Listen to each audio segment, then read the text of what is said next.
I'm Louisa Barton with the Horse Talk Show here at EPIC, a very appropriate name for the Equine Performance Innovative Center.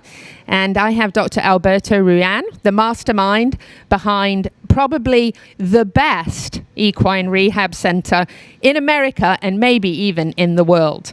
I think it'd be really neat to find out a little bit of Dr. Rullan's background. So we're going to start with him as a child. Dr. Rullan, lovely to have you with me. It's a pleasure to be here. Thank you for having us here. Tell us about growing up. Do you hold the microphone or I hold it? Okay, great. You can have it. Thank you very much. That was a very humbling introduction, and I think you're right. Definitely you're right. Well, growing up, I grew up as a kid in Puerto Rico, in the mountains of Puerto Rico, literally the mountains. Beautiful. We have a very small town called Juntas. And the town, just to give you an idea how small it is compared to Ocala, it has one traffic light that doesn't work. And it still has one traffic light that doesn't work. There are about, I don't know, maybe 19 to 20,000 inhabitants in the town. And it was mostly agricultural when I grew up. So I grew up with cattle, coffee, banana, plantains in a farm. And my daily life was the dream life. I would go to school and come back from school and get on a horse, go back and get my cattle, get them rounded up, and go to sleep. And I did that every day of my life. Wow.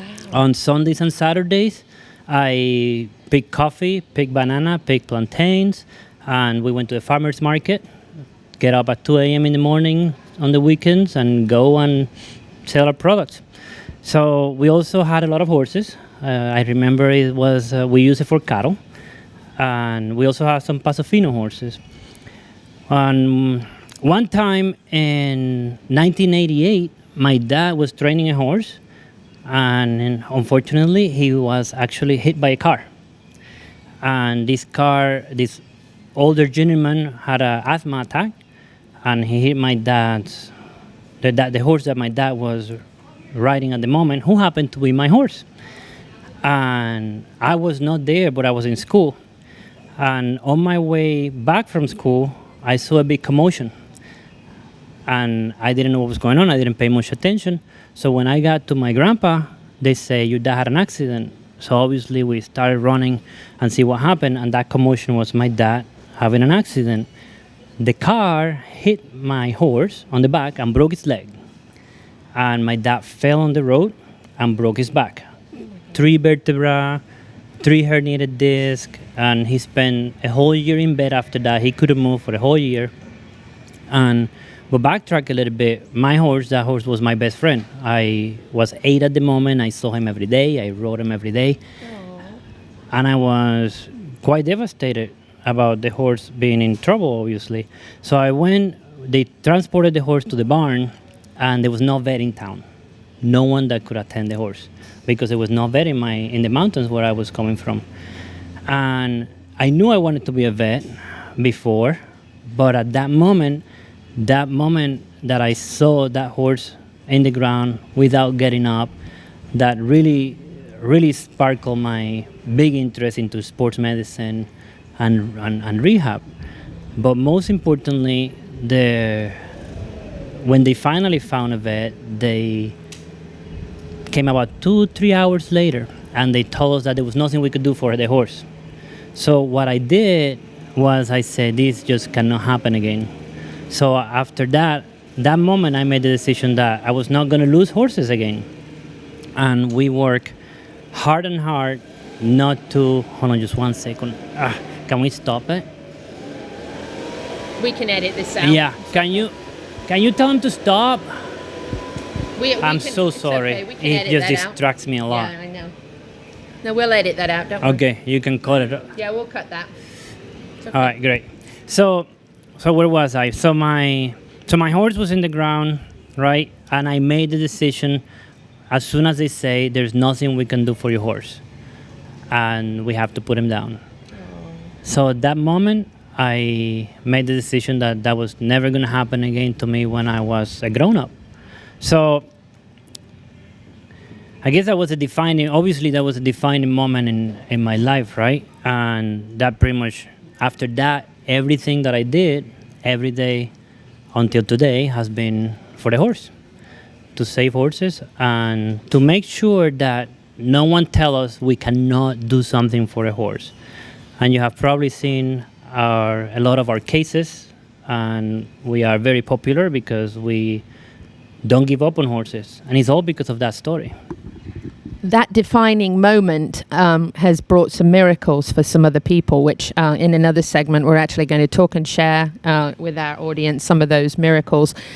So that defining moment at 8, from that point forward, like your studies were obviously pointed in that direction, and then where did you go to vet school? Tell us a little bit about that process.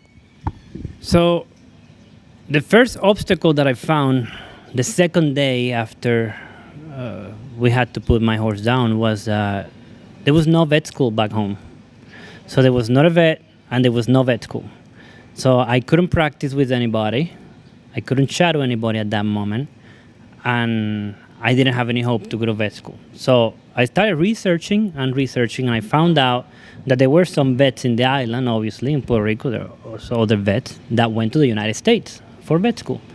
And I started aligning the stars so that when I was able, I could go and shadow them. And most of them went, one of my main mentors, he went to the University of Pennsylvania for vet school. So he said, basically, you have to go to University of Pennsylvania, and from now on, you have to study because you need good grades, and all you need to do is get there. Study, get good grades, and you're going to go to vet school. And that's what I did. I study, I work, I shadow vets. I went to a racetrack, shadow vets as much as I could, and I went to the University of Pennsylvania for vet school. And then after that, I wanted to do more. So I went to Louisiana State University, where I did a medicine and surgery internship to expand my knowledge even further on the topic. And then I moved to Florida. So you came to Ocala, and did you immediately know, horse capital of the world, that you wanted to have a rehab center? I plan what you see right now, I planned it probably when I was 17, 18 years old. Oh my gosh. So you saw I planned what I wanted to do and where we wanted to be. And so we started planning this way long time ago. It's amazing. Yeah.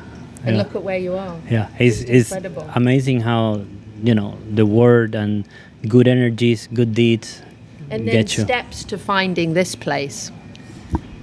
That's a very interesting story. You know that this was the sanctuary back in the day, so someone had the idea of the rehab, and it's been here. I think it was 8 years before we got into it, and one of my ideas, I used to use this place as a veterinarian, and one day it ticks on me that maybe I should be involved with it. So I'm gonna make the story short, and I'm just gonna tell you that one day I made an offer to work here, and they told me no. Yeah. Yeah, I made an offer. I said, I want to work with you guys. I want to partner up with you guys. And they told me no. So if I didn't back up to become a veterinarian at 8, I wasn't going to back up from that idea.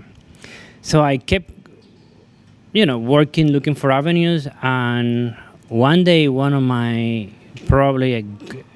best clients, great friends that I owe him a whole lot, Mr. Michael Hall, he backed me up, and he say, why don't we get the sanctuary? And I say, I have been wanting to do that for the longest time ever. Let's get it done. And that's how we did it. We partnered up and we got it. Amazing. A defining moment at 8, lost his horse very sadly in a bad accident, and said that's never happening to anybody again. Went all the way to vet school in Pennsylvania, came here, wanted to work here at the sanctuary, was not accepted, and now it's his. And it's epic, and it certainly is epic what they can do here for horses. In fact, it's miracles. I'm Louisa Barton here with Dr. Alberto Rullan at the Equine Performance and Innovative Center.